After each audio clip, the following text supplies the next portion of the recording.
En la tarde de hoy vamos a conversar sobre García Márquez, Macondo y las artes plásticas.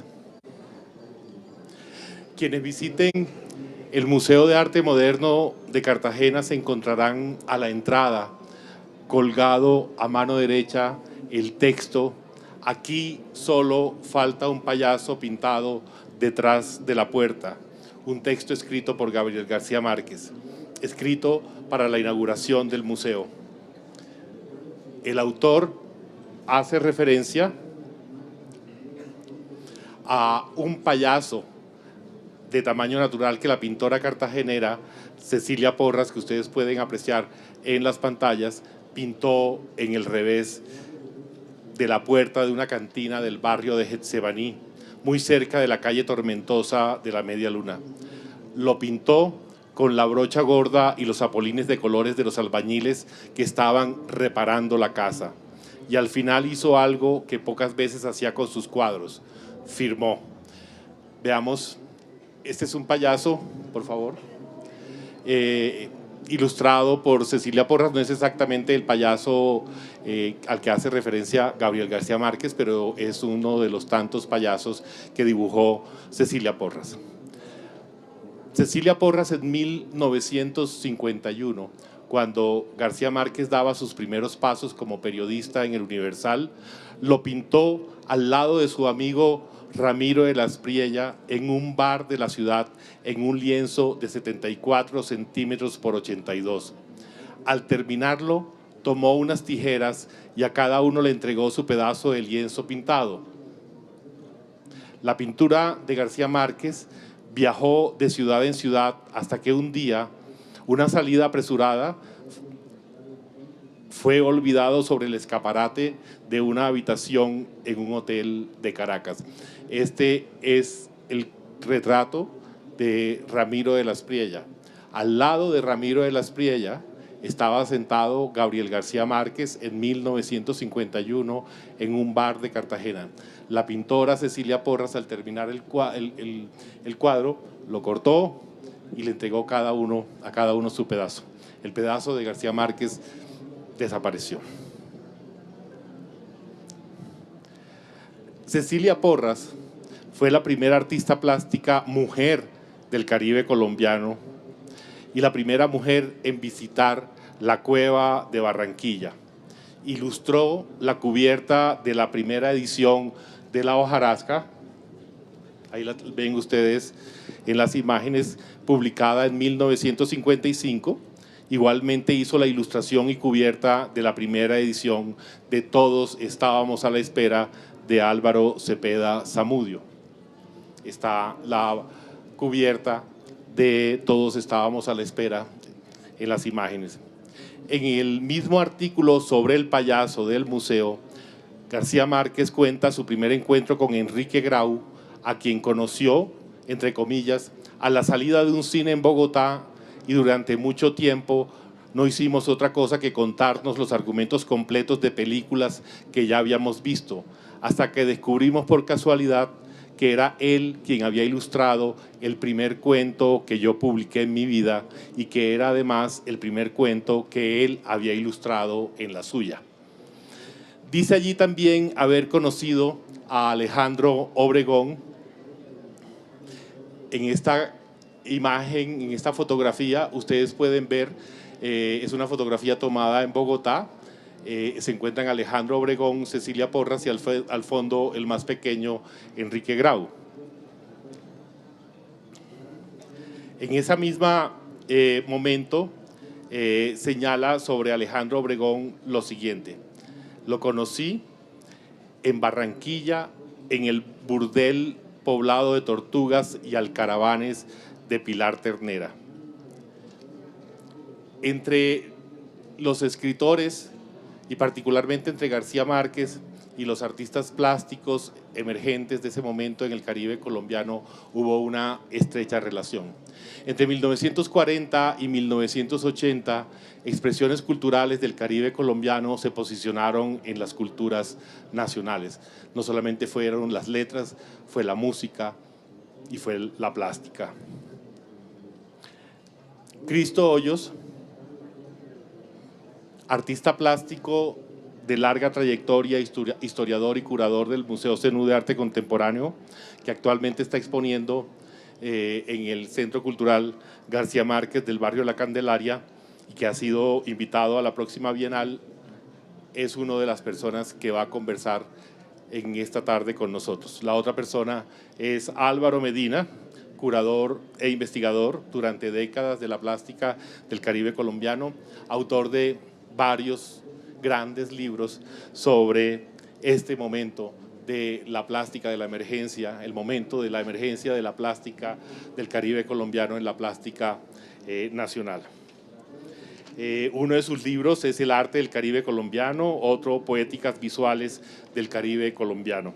Ha sido profesor de la Universidad Nacional, del Instituto de Investigaciones Estéticas de esta misma universidad. Les propongo a los dos compañeros de esta noche abordar los siguientes temas. Primero, el Caribe en el surgimiento del arte moderno colombiano. ¿Qué estaba pasando en el país? ¿Cuáles son los aportes del Caribe? Segundo, la relación, los encuentros, amistades, intercambios, diálogos entre los jóvenes escritores y los jóvenes artistas plásticos del Caribe que trascenderían en sus campos. Y finalmente, yo quiero que pasemos una revisión, que hagamos una mirada al panorama actual de la plástica y nos preguntemos qué ha pasado con la generación post-Macondo, post-Gabriel García Márquez, post-Grau, Obregón y Cecilia Porras. ¿Qué ha pasado con esos contextos sociales? ¿Qué ha pasado con ese entorno del Macondo de hoy? Para comenzar, yo quiero darle la palabra a Álvaro Medina, historiador de arte, crítico de arte y quien conoce a fondo este periodo. Gracias, Alberto, y muchas gracias a todos por la presencia aquí esta noche. Nos convoca la literatura y no vamos a perder de vista ese hecho. Todos están reunidos aquí porque han leído la obra de Gabriel García Márquez, pero es evidente que todos también de una u otra manera conocen la obra de Enrique Grau, de Alejandro Obregón, las fotografías de Nereo o de Leo Matiz. Y entonces, estando en el centro de una gallera y no precisamente como un gallito de pelea, ¿no?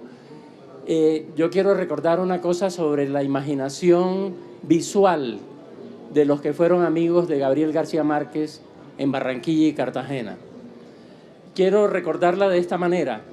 Hay una película de la cual él hizo el guión en México, una película más o menos del año 63 o 64, que se titula El Gallo de Oro. Esa es una película en blanco y negro que García Márquez, digamos, la pensó de una manera, a mi juicio, insólita. Y yo no he podido leer en ninguna parte ese detalle que me lo comunicó Álvaro Cepeda Zamudio, que era su gran amigo, precisamente cuando esa película se estrenó en Barranquilla. La idea era la siguiente, que la película fuera en blanco y negro, pero que en las partes en las que aparecían los gallos peleando, los gallos aparecieran a color. Desde un punto de vista técnico era bastante costoso y no era muy fácil que digamos, de manera que la película se quedó en blanco y negro. Pero yo quiero evocar ese hecho como un elemento bien interesante de una desmesura en lo plástico. Bien, vamos a hablar entonces de los inicios históricos de un grupo de artistas en la costa que de alguna manera marcaron a Gabriel García Márquez, y comienzo con Leo Matiz. Ahí ven ustedes la fotografía famosa, la red tomada cerca de Ciénaga, en la Ciénaga Grande de Santa Marta. Una foto de 1938 que realmente marcó una época. Junto a eso, veamos la siguiente, tenemos La mulata cartagenera de Enrique Grau, una obra que participa en el Salón en 1940, en el Salón Nacional, y que fue tal vez la obra más comentada por los críticos del momento, aunque no recibió sino una mención. No fue la obra ganadora del Salón, pero sí fue la obra más comentada. Muestro estas dos imágenes como los inicios por una razón muy sencilla. En ambas lo que tenemos es algo que los vanguardistas argentinos en el año 24 se habían planteado: localizarse, es decir, tener una expresión, en este caso visual, o digamos poética visual, que tiene en cuenta los elementos propios del terruño, llamémoslo así, sin llegar al costumbrismo. Con base en eso, entonces, hagamos un recorrido rápido de algunos de estos maestros. Por ejemplo, Leo Matiz, con esta fotografía que es más o menos de mediados de los años 50, tomada en Cartagena, una carreta metida en el agua, y lo que observamos son dos cosas: un gran sentido de la abstracción y un sentido de la luz, que es realmente la que determina la obra. Veamos la siguiente. Enrique Grau, vamos a ver creo que 3 imágenes rápidamente, para entender lo siguiente. En primer lugar, Enrique Grau es el pintor del carnaval, de la fiesta, de la parranda, y eso lo expresa en este cuadro que es de 1953. En el siguiente cuadro, el momento en que se va a Italia y se vuelve geométrico, tenemos ese sentido de fantasía que de alguna manera lo comunica con Macondo. Aquí vale la pena una conversación que yo tuve con Grau, porque él en determinado momento llega a la abstracción geométrica, y yo le pregunté, dado que, por ejemplo, Marta Traba en su momento hizo un comentario muy favorable de esa pintura abstracta de Enrique Grau, que por qué él no había persistido en ese camino. Y entonces me respondió lo siguiente, me dijo: no, yo no seguí por ahí porque ese no era yo. Mi mundo era el mundo figurativo, un mundo en el cual la sensualidad se exprese, y yo encontré que por esa vía no lograba expresar lo que yo realmente sentía. ¿Qué es lo que encontramos en la etapa siguiente, que comienza en 1962, cuando Grau comienza a hacer estas figuras plenas, sensuales, voluminosas, manejando una serie de anécdotas en las cuales la picardía, el humor, es un elemento esencial. Ese humor que encontramos en buena parte de la obra de Gabriel García Márquez. Por ejemplo, en este caso tenemos el personaje que le está leyendo a la novia a través de los naipes cómo le va a ir en su matrimonio. Y yo tengo la seguridad, y ahí sí los expertos en el tarot de pronto podrían darnos una mano, que la disposición de las cartas, Grau está enviando un mensaje de cuál sería la suerte de esta muchacha que se va a casar. Veamos la siguiente entonces. Alejandro Obregón. Alejandro Obregón, que fue un personaje, yo diría macondiano, un personaje desmesurado, un personaje realmente volcado sobre la gente y sobre sí mismo. Este es un cuadro del año 55, se refiere al Carnaval de Barranquilla, y entonces aquí tenemos uno de esos elementos que él utilizó para localizarse de acuerdo a la propuesta de los argentinos. O La mojarra, de una serie realmente extraordinaria que él hizo en 1959. Son más o menos unas 20 mojarras que él pintó, no las exhibió todas ese año. Y tenemos la expresión caribeña propiamente, que la vamos a encontrar posteriormente, y no la voy a mostrar, por ejemplo, en la serie que hizo ya a mediados de los años 60 sobre las barracudas. Veamos la siguiente. Y este cuadro, que se titula El mago del Caribe. Lástima que la fotografía, la imagen, no le hace justicia a la calidad del cuadro, porque es un cuadro absolutamente negro cuyo fondo rompen esas especies de relámpagos. Y tenemos dos elementos: arriba de la línea del horizonte, ¿no?, el cielo, que son los rayos, y debajo de la línea del horizonte los peces que nadan en ese mar Caribe nocturno. Veamos la siguiente. Entonces, ahí tenemos, como ocurre en esto, y aquí cerramos a Alejandro Obregón, Aves cayendo al mar, ese sentido de la desmesura que Macondo va a particularizar en el campo de la literatura. Y Cecilia Porras, la pintora que realmente, yo diría, se adelantó a todos en la idea de plasmar el realismo mágico. Alejandro Obregón ha sido muy elogiado por la crítica y por la historia como el gran colorista, pero realmente quien comenzó en Colombia a trabajar con unos colores tan encendidos fue Cecilia Porras, una cartagenera que siendo muy joven vivió en Barranquilla un año largo, un año en el cual entró en relación con el grupo de Barranquilla, y entonces se va a producir a partir de ese momento una cosa bien interesante. Barranquilla y Cartagena han sido dos ciudades que siempre han competido mucho, pero en el campo deportivo, especialmente en el béisbol. Y en el campo cultural, si bien hay una cierta rivalidad, es interesante comprobar que alrededor del grupo de Barranquilla coincidieron todos. Entonces Enrique Grau iba con frecuencia a Barranquilla, lo mismo Cecilia Porras, hicieron un intercambio con los escritores y los pintores de Barranquilla, y de ahí surgió una cosa realmente extraordinaria en ese sitio de encuentro que fue la cueva. Veamos el siguiente cuadro.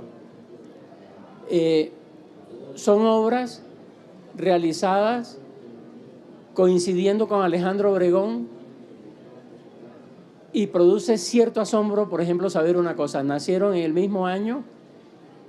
Cecilia fue autodidacta, vino aquí a Bogotá a estudiar pintura en la escuela que hoy en día está adscrita a la Universidad Nacional, y teniendo la misma edad, su profesor de pintura fue Alejandro Obregón, y el otro profesor de pintura fue Enrique Grau.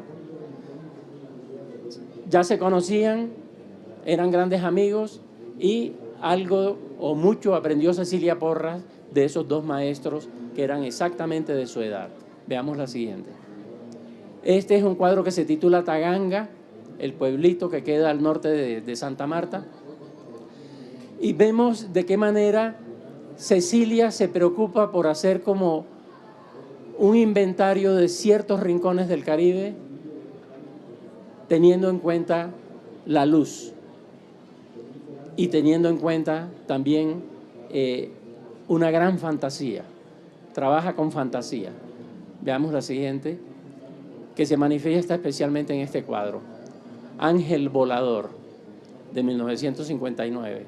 Es un cuadro que se adelanta al Macondo de 100 años de soledad, con esa atmósfera tan particular, esas luces, esos colores, y este personaje que yende el cielo de una manera absolutamente extraordinaria.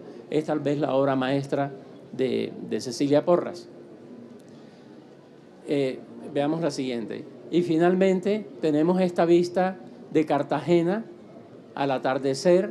Reconocemos a la izquierda la Torre del Reloj, el perfil del Cerro de San Felipe, donde está la fortaleza, el fuerte, y la manera como ella toma todos estos elementos y los funde en un mismo espacio. Creo que entonces con Cecilia Porras nosotros tenemos la gran artista que, ya lo dijo Alberto hace unos minutos, se dio el lujo de ser la ilustradora de la obra de Álvaro Cepeda Zamudio, que sabemos que fue, digamos, el compañero literario de aventuras de Gabriel García Márquez, que ilustró también la carátula de La hojarasca en su primera edición de Gabriel García Márquez, y que fue la alumna de Enrique Grau y de Alejandro Obregón. Hay más imágenes que ver, pero yo creo que en una segunda instancia podríamos pasar a ver lo que sigue. A ver, Cristo, ¿qué podríamos agregar a este momento clave del nacimiento de la plástica moderna en el Caribe y su relación con la nación? Bueno, yo me apoyo en toda la información que hemos recibido del profesor Álvaro Medina para manifestar que en ese momento, y que para nosotros es el ejercicio de ubicarnos en un tiempo muy particular para todo el país y sobre todo para el Caribe colombiano.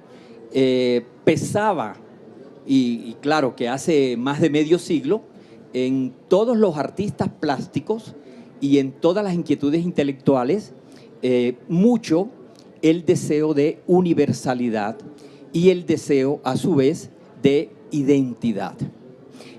Para que todos podamos entender de alguna manera como un núcleo de personalidades que se expresaban a través de la fotografía, de la pintura, especialmente de la pintura, también el grabado, el dibujo, porque todos los artistas que hemos conocido de ese momento eran artistas clásicos y formales en esas disciplinas.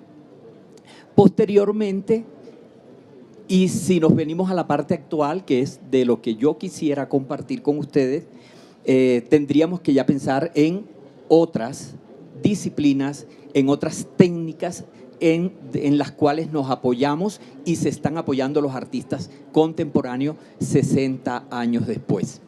Lo que para mí sí es muy importante es que si bien pesaba en ese momento un deseo de universalidad en la expresión plástica, en que los artistas pintores quisieran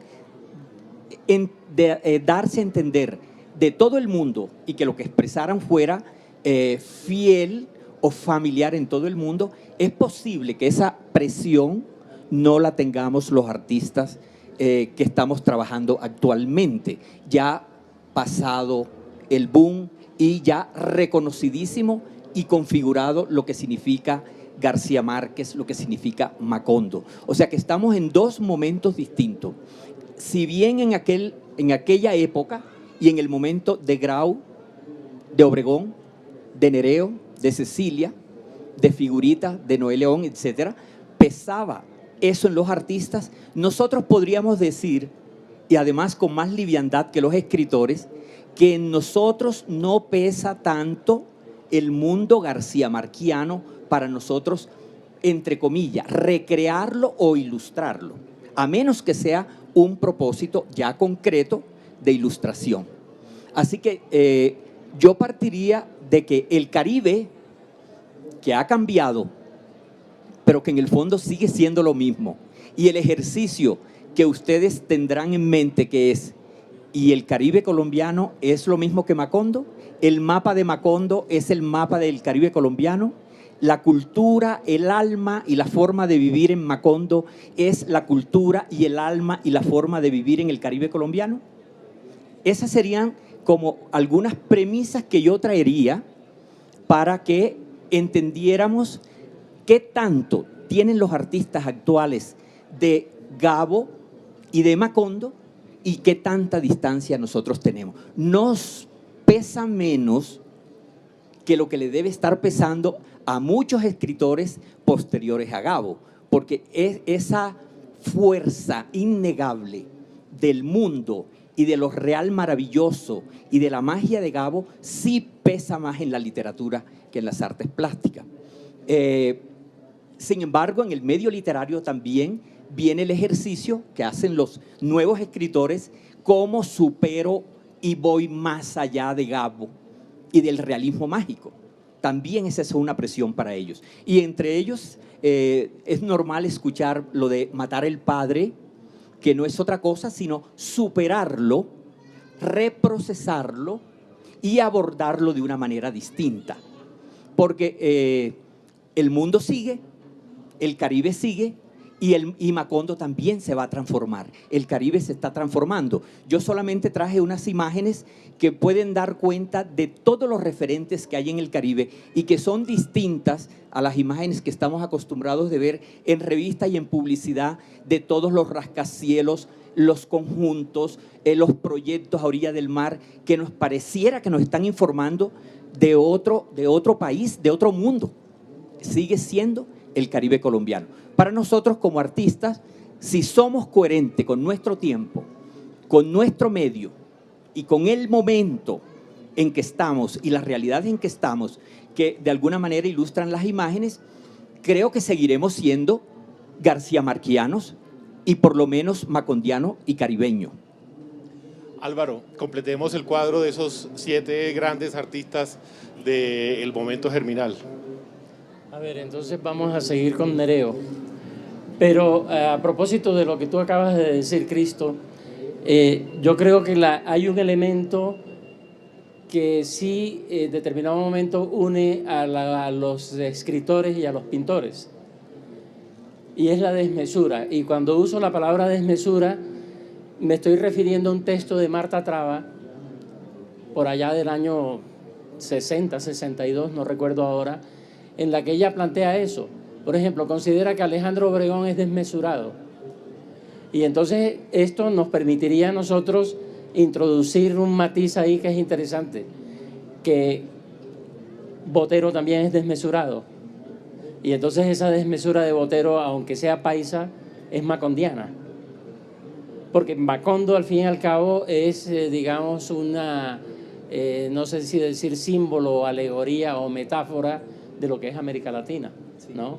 Y entonces ahí caberían muchas desmesuras, seguramente creadas, imaginadas por pintores incluso que pueden ser de otros países, especialmente del Caribe. Yo creo que hay algo de desmesura, por ejemplo, en la pintura de Wilfredo Lang en Cuba, que hay algo de desmesura en algo que parece muy contenido, como pueden ser los paisajes blancos de Armando Reverón en Venezuela, ¿no? Sí. Porque es que reducir todo a ese punto en que el cuadro prácticamente todo es blanco, un paisaje que simplemente la playa, el mar, un arbolito y una colina, es una desmesura también, ¿no? Sí. Entonces, creo que sí hay vasos comunicantes entre las dos expresiones. Para complementar, Álvaro, la desmesura, no sé cómo la podemos medir en la literatura, en la música y en las artes, que ni siquiera podemos decir plásticas, sino en las artes ya visuales. Pero, por ejemplo, un trabajo reciente de un artista samario que aborda el tema de la Ciénaga Grande, esa maravillosa foto con que empezamos de Leo Matiz de la Red, en el mismo escenario, un artista de hoy, pero ya haciendo un performance y dejando un documento como video. Él se inserta en sus pies las raíces ramificadas de los mangles para penetrar la ciénaga. Pero ya yo lo veo ya a color, en color, ya lo veo como un performance de vida, lo veo registrado de una manera insólita, casi que no solamente la desmesura, sino que nos hace pensar en un elemento o en un ser mágico dentro de la ciénaga cuando una persona camina sobre unos zancos adosados a sus plantas de pies. Y con el solo hecho de señalar que ese es un escenario de hechos trágicos que se han sucedido en la ciénaga cerca de las bananeras de Gabo, pero no sé hasta qué punto, para todos ustedes y para Álvaro que nos acompaña, podríamos nosotros conectar esto con un mundo garciamarquiano, con ese mapa que tenemos en la ilustración y que son las imágenes que yo he traído de lo que serían las ciénagas, los ríos, el mar, el desierto, los picos montañosos de la Sierra Nevada, el mundo, la temperatura, los olores, los sabores, de lo que para mí es el mural más completo del alma colombiana, que es la obra de García Márquez. Pero ya no es exclusivamente mío para corroborar lo que está diciendo, ni de nosotros los que nacimos en el Caribe.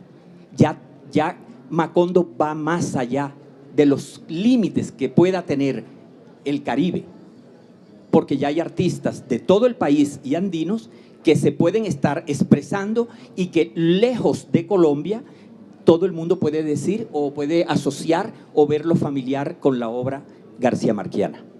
Bueno, volvamos nuevamente al comienzo, volvamos a los 7. Bien, hablabas de olores, sabores, colores, etcétera. Yo creo que eso es lo que podemos apreciar en las fotos de Nereo. Un fotógrafo cartagenero que comienza a trabajar sus fotografías en Barranquilla, luego viene a vivir a Bogotá, fue corresponsal del Espectador, etcétera, etcétera. Y aquí tenemos una de esas imágenes de desmesura. ¿Cómo es? En Sincelejo, ¿cómo es que se llama? Se me fue el nombre. Corraleja. La Corraleja de Sincelejo. Sueltan los toros, la gente corre, es una imagen insólita, realmente, ¿no? Por un lado, la sangre fría de las personas que corren y por el otro lado, la manera como Nereo fue capaz de adelantarse a la imagen. Y tenemos esta segunda que es complementaria de la anterior, tomada el mismo día, con una diferencia seguramente de minutos, y es la gente encaramada en esas cercas para evitar la agresión del toro. O sea, tenemos desmesura por el lado de los que participan en la corraleja y tenemos desmesura por parte del fotógrafo también, que es capaz de hacer una de las fotos más conmovedoras, a mi juicio, de la historia de la fotografía en Colombia, como es esta. Desafortunadamente, la distancia no les permite ver un detalle que es el fundamental de esta fotografía. Tenemos simplemente un embarcadero en un río, pero hay un ataúd marcado con una cruz en uno de esas canoas. Y eso es lo que realmente hace interesante la foto, que en medio del tráfago, digamos, el quehacer de cada una de las personas que figuran en la foto, ¿no? Embarcando mercancías, frutas, etcétera, etcétera, está la presencia de la muerte y de lo que seguramente es la viuda, la mujer vestida de negro, que sube al bote con el propósito de llevar el cadáver de su ser querido a enterrar en otra parte. Veamos la siguiente. Y esto es el tipo de cosas que yo pienso que se enlazan de alguna manera con Macondo. Como esta otra foto tomada en La Guajira, simpático el nombre de la funeraria La Única es el nombre, seguramente es un pueblo pequeño, no había otra funeraria, ¿no? Y estas mujeres que, protegiéndose del sol, caminan a pleno mediodía, da la impresión, porque la sombra la tienen exactamente en los pies, ¿no? Que viene a ser como la manifestación de la vida. Entonces, veamos un aspecto muy importante y que ha sido comentado en relación con García Márquez, Macondo y el grupo de Barranquilla. Sí, yo creo que es importante que mostremos esos vasos comunicantes entre letras, plástica y tal vez con la música misma. Es decir, y no solamente entre ellos, sino entre las ciudades donde nacieron y vivieron estos personajes, ese movimiento entre Cartagena y Barranquilla y la relación con este personaje central que fue Gabriel García Márquez.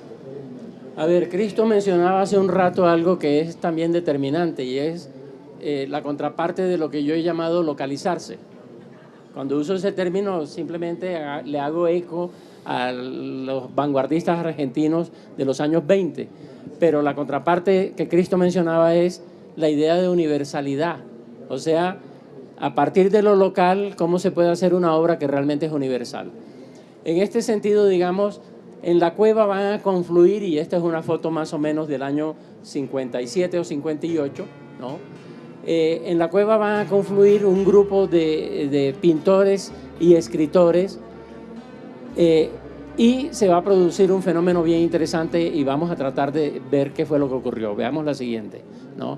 En primer lugar, tenemos un Enrique Grau que ya Alberto Abello nos decía que Gabo decía que le había ilustrado su primer cuento. Este es una ilustración de una crónica, reportaje, cuento, es una mezcla de los tres, publicado más o menos en el año 54-55, que también ilustró Enrique Grau. Se titula La Sierpe y, de acuerdo con los estudiosos de García Márquez, es el primer escrito de García Márquez en el cual lo real y lo fantástico se mezclan y se confunden. Y entonces es interesante ver que los dos amigos, Grau y García Márquez, confluyen en este texto. Veamos la siguiente. Tenemos este dibujo de Cecilia Porras, que es un retrato de Álvaro Cepeda Zamudio y que forma parte de las ilustraciones, que son 7 ilustraciones de un dibujo realmente extraordinario, de muy buena línea, que ilustran los cuentos de Todos estábamos a la espera. Ahora bien, esos cuentos tienen una particularidad y es que en algunos el personaje central es el propio Álvaro Cepeda Zamudio, ¿no? Y entonces Es la razón por la cual Cecilia le hace estos retratos en función de lo que ocurre en cada uno de los cuentos. Retratos con mucho afecto, ¿no? Se muestra el afecto de la pintora por el escritor. Sí, sí, y la admiración es una cosa realmente bien interesante lo que ocurre ahí.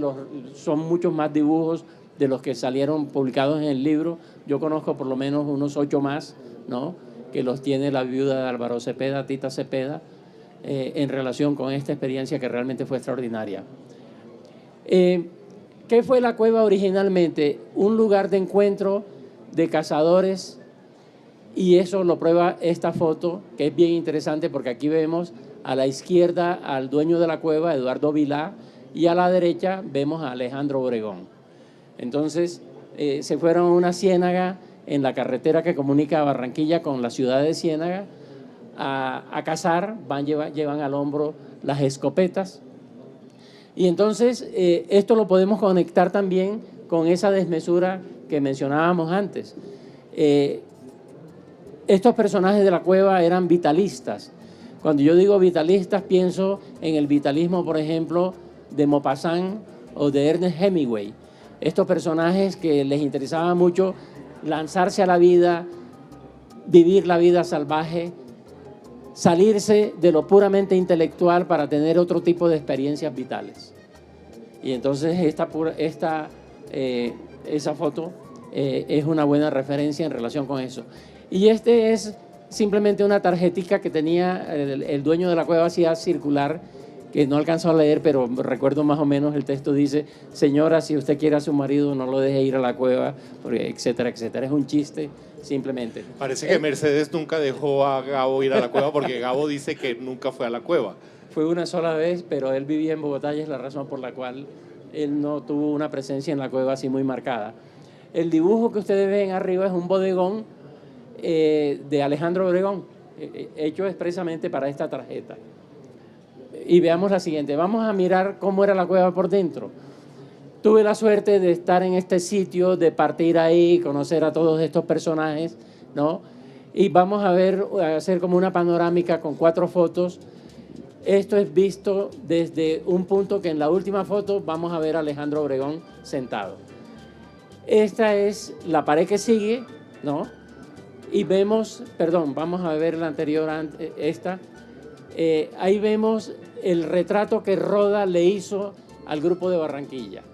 En ese retrato están Alfonso Fuenmayor, Álvaro Cepeda Zamudio, Germán Vargas y Figurita Rivera.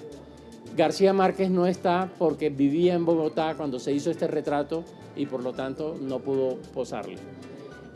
Aquí entonces ahí entra en lisa, digamos, un personaje más. Antonio Roda, español, que llega a Colombia y entra por Barranquilla. Se casó con una barranquillera porque había conocido en París a Alejandro Obregón y Alejandro le presentó a Antonio Roda a María Fornaguera, que fue su esposa, y formaron una familia realmente extraordinaria. Los suegros de Roda vivían en Puerto Colombia y entonces ellos iban a Barranquilla con cierta regularidad a visitar la familia, y es en una ocasión de esa que se produce entonces que él hace este retrato. Veamos la siguiente. Continúa el muro a la izquierda, a la izquierda de esta foto, por fuera de la foto, estaría el retrato entonces que pintó Roda. Y finalmente vamos a ver, cerramos con la parte de abajo de la foto que vimos arriba. Tenemos 2 cuadros de Luciano Jaramillo, un cuadro que son las botellas de Noé León, y no se alcanza a distinguir, hay un dibujo pequeño de Roda entre Alejandro Obregón a la izquierda y Eduardo Vilá Fuenmayor a la derecha, que era el dueño de la cueva. A la derecha, ya muy vago, lo digo porque simplemente conocí bien el sitio, hay una foto de Hernán Díaz que Hernán Díaz le tomó a Marta Traba.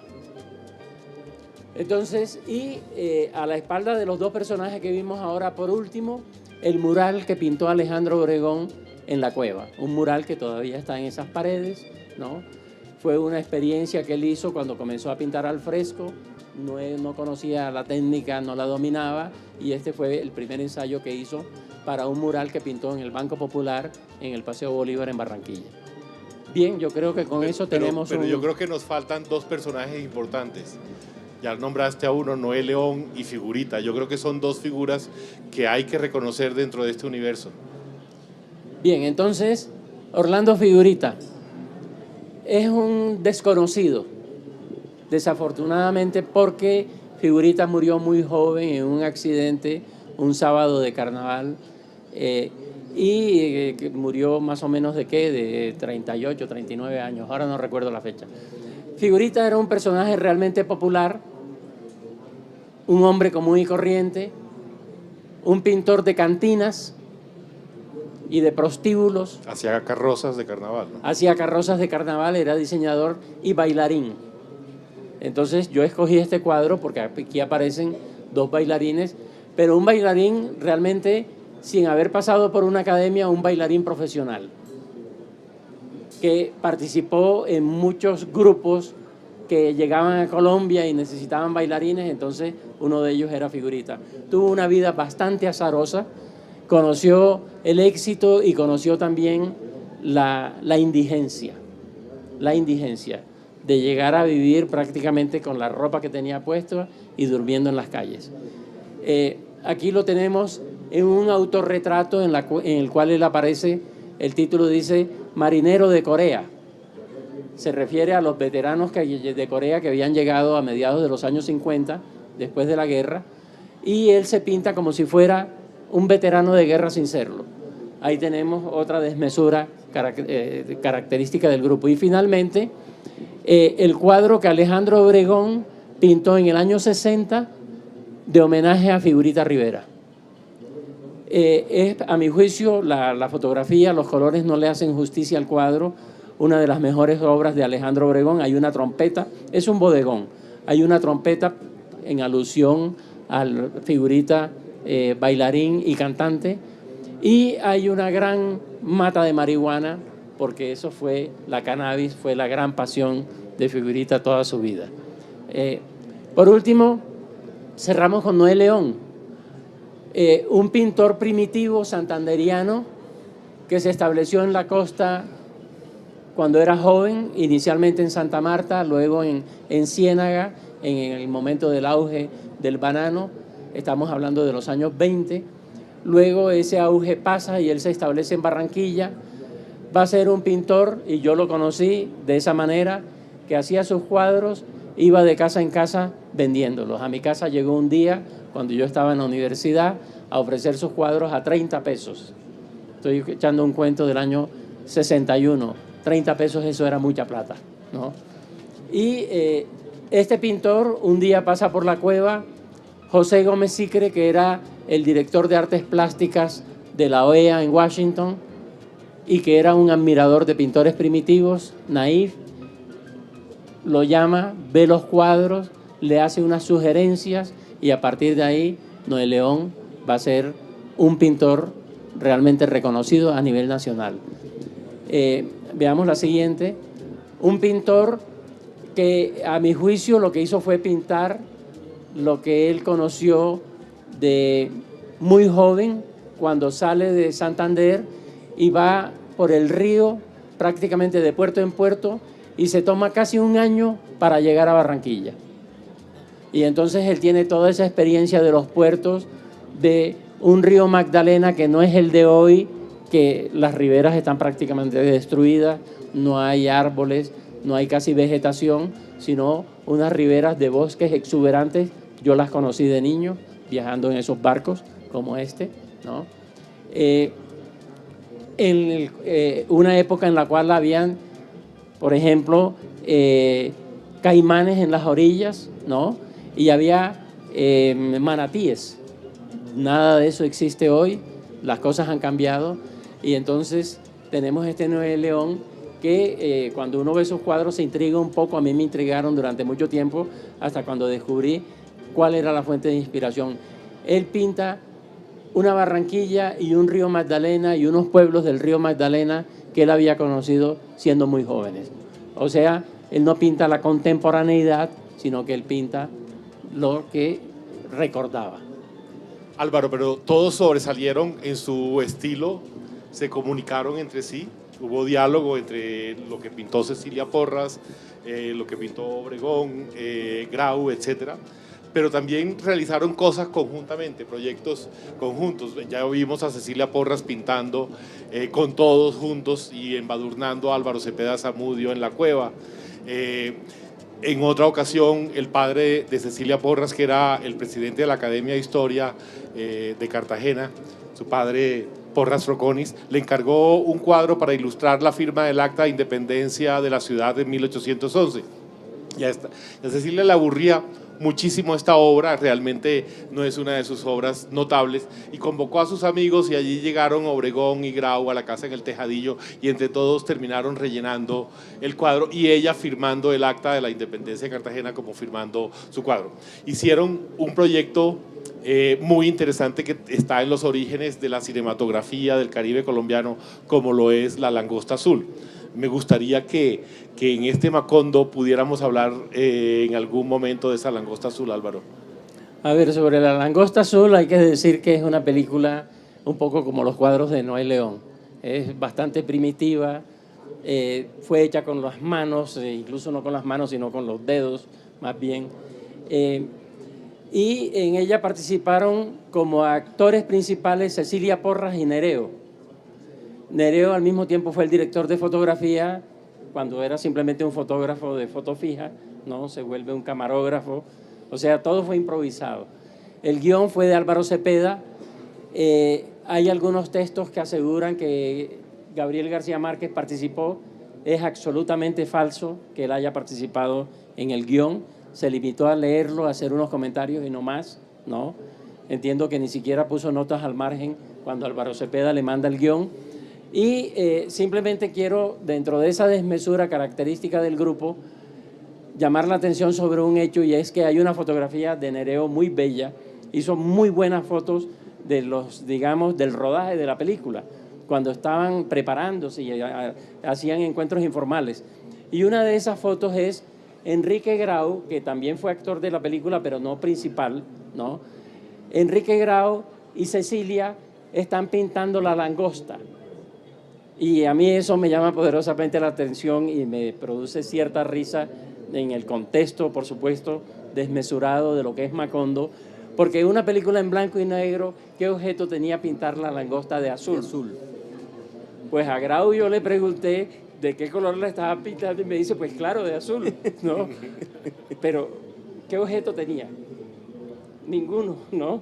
Pero bueno, eso forma parte, digamos, de ese repertorio, de esa imaginación característica del grupo. Cristo, ya para ir cerrando, me gustaría que miráramos continuidades, discontinuidades, fracturas entre los de ayer, estos forjadores de la plástica del Caribe y contribuyentes de la plástica nacional moderna con las nuevas generaciones. ¿Qué está pasando? Sí, igual podría decir que Álvaro, muchos artistas no están interesados en ser lo más actual y contemporáneo. Muchos pueden estar expresándose a través de unas nostalgias, a través de unos recuerdos y de unas memorias que van a reflejar otro tiempo, pero es indudable que en cualquier artista, sea cual sea su técnica usada, deje de reflejarse lo actual.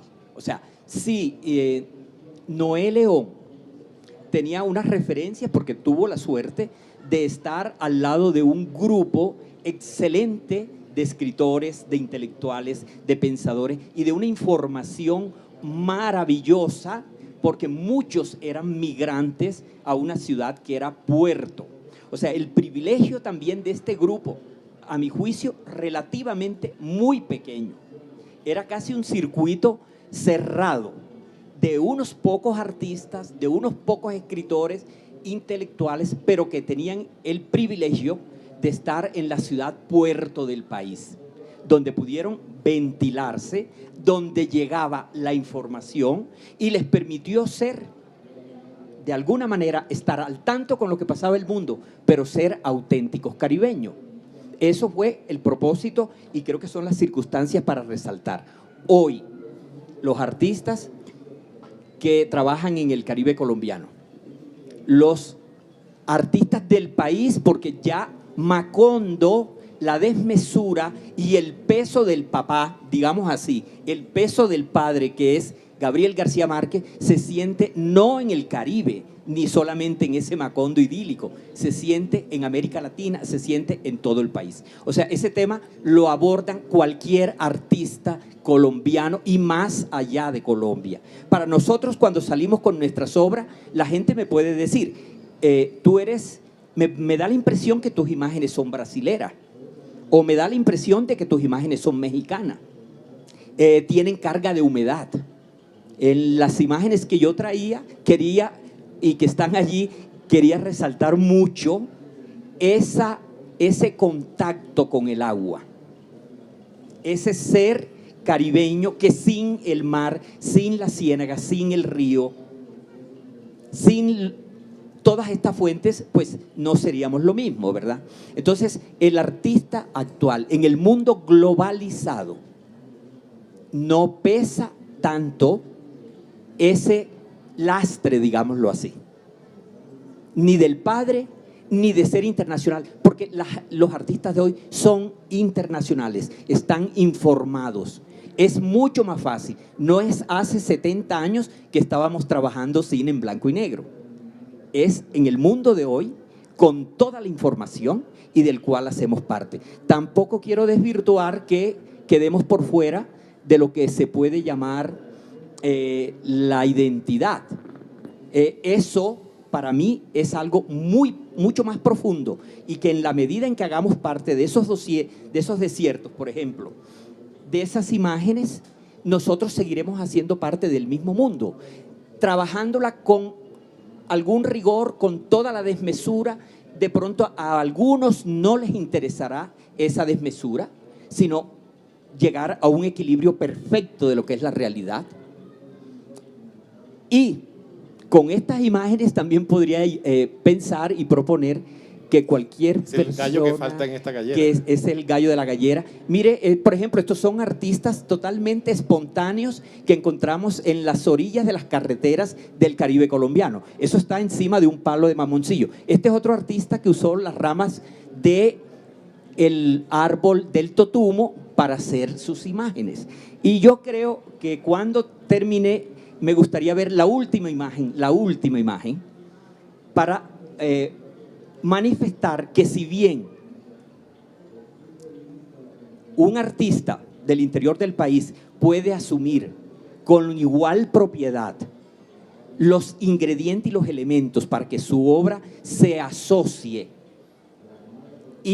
o tenga esa afinidad, a mí me gusta el término de filiación, que hacemos parte de lo familiar, de lo que se siente, de lo que tenemos por dentro.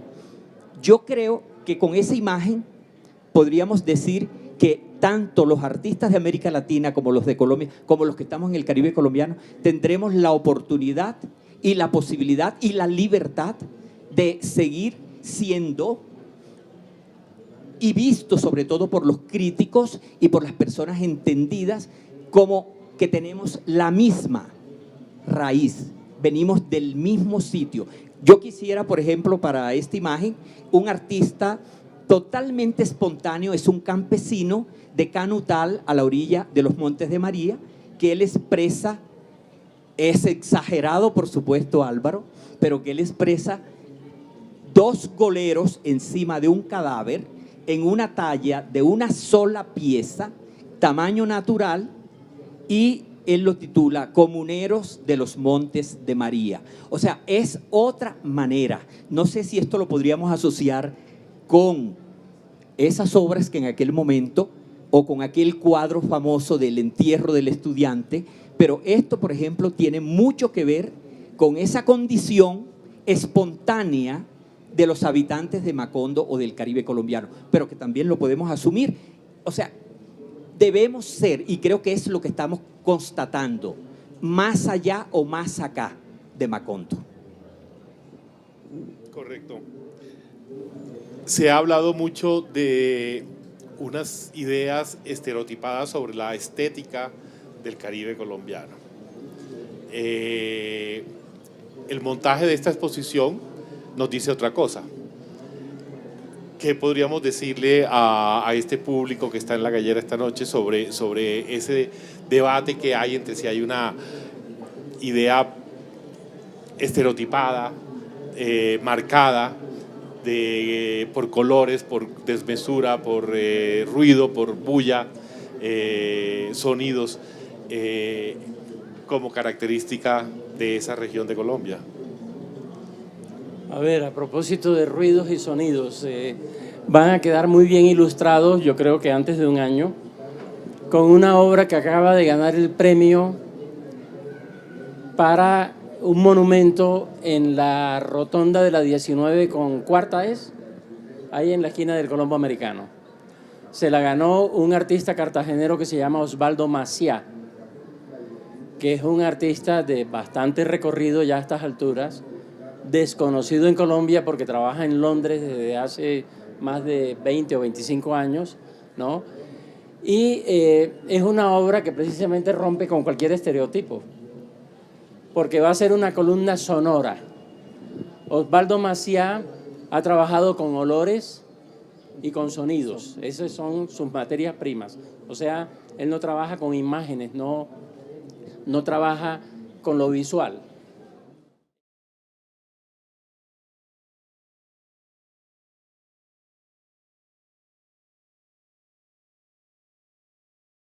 Y nos preguntemos qué ha pasado con la generación post-Macondo, post-Gabriel García Márquez, post-Grau, Obregón y Cecilia Porras.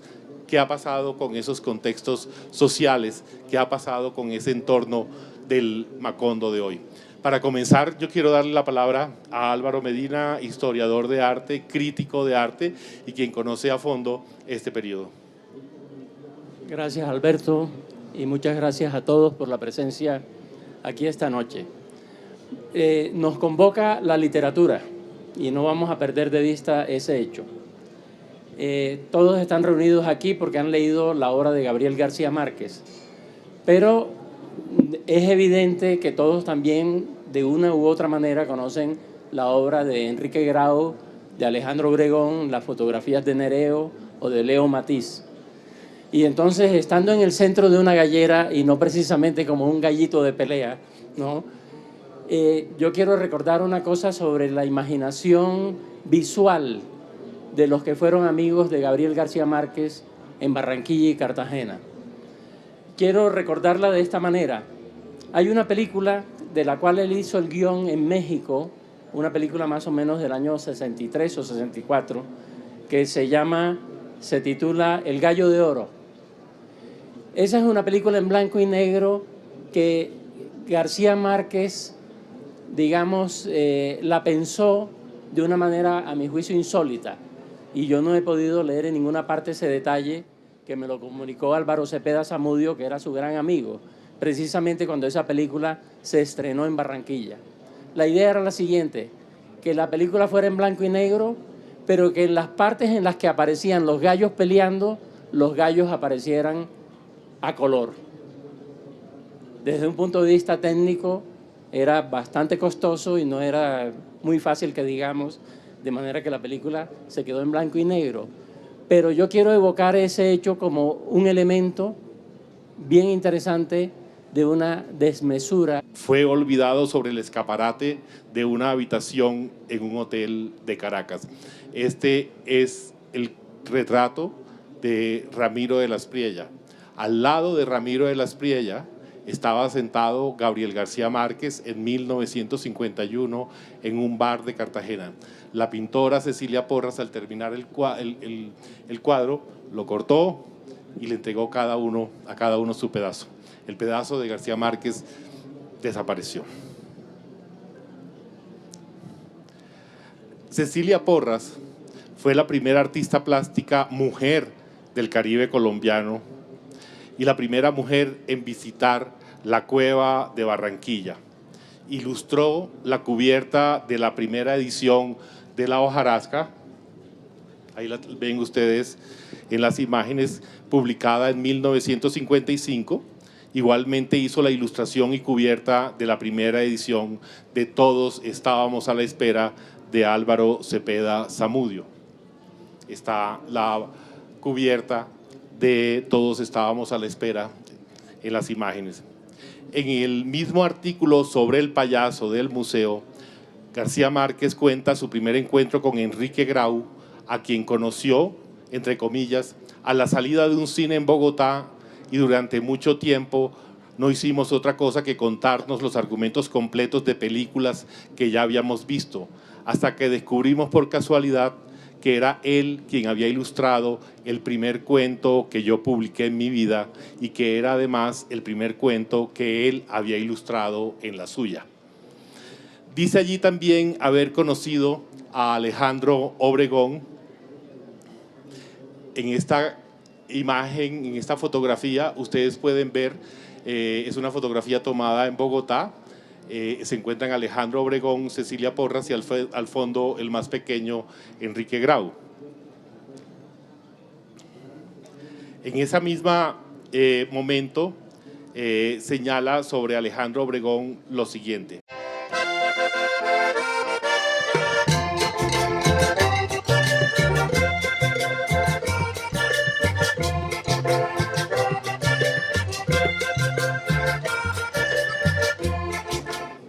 En la tarde de hoy vamos a conversar sobre García Márquez, Macondo y las artes plásticas.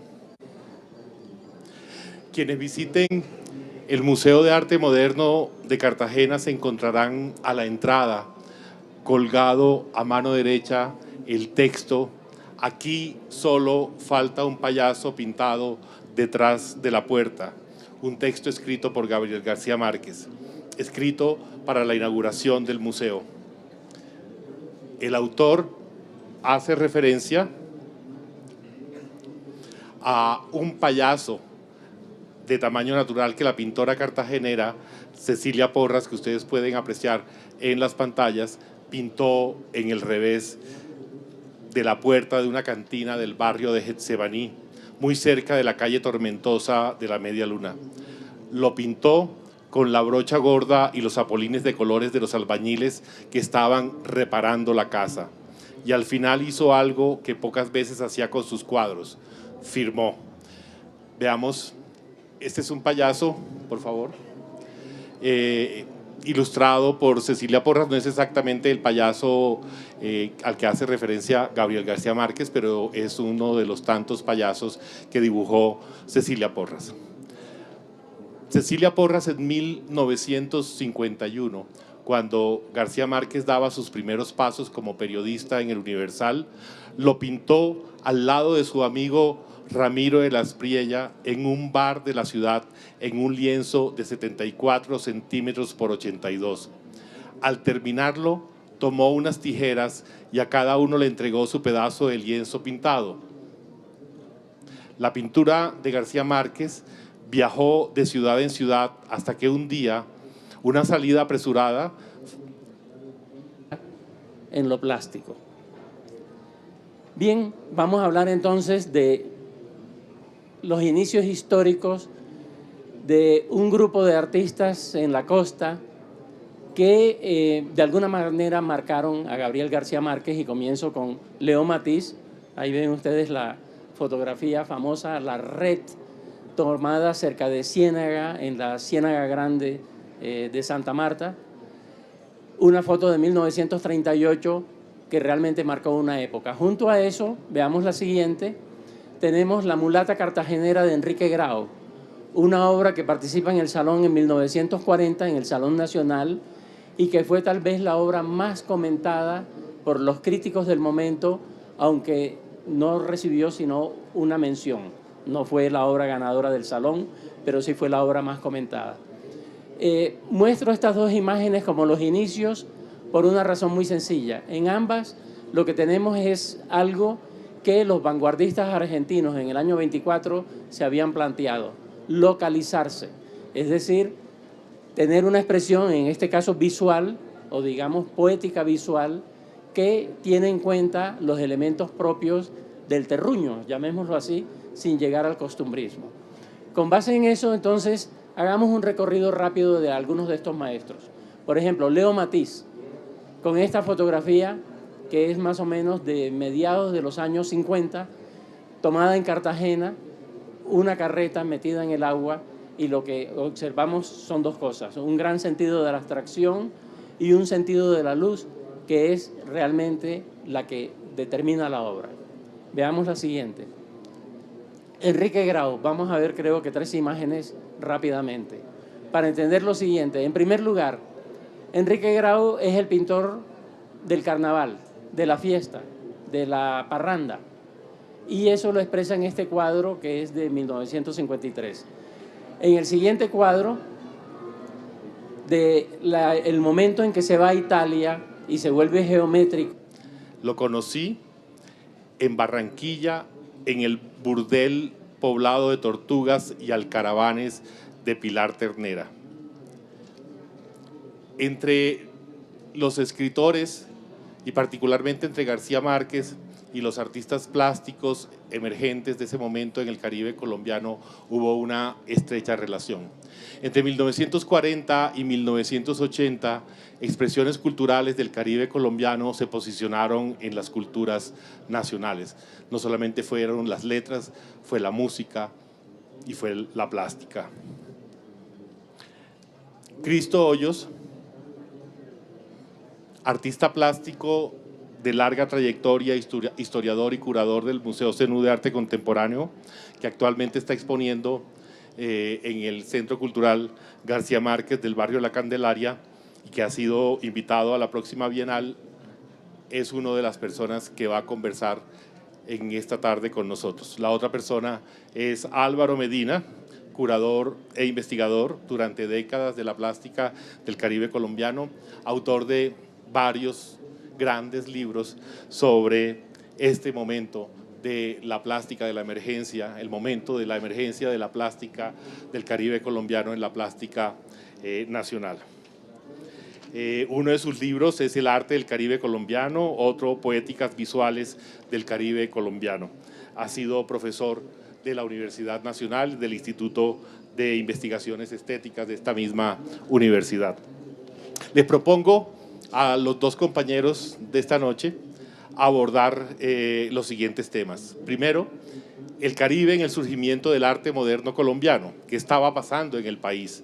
¿Cuáles son los aportes del Caribe? Segundo, la relación, los encuentros, amistades, intercambios, diálogos entre los jóvenes escritores y los jóvenes artistas plásticos del Caribe que trascenderían en sus campos.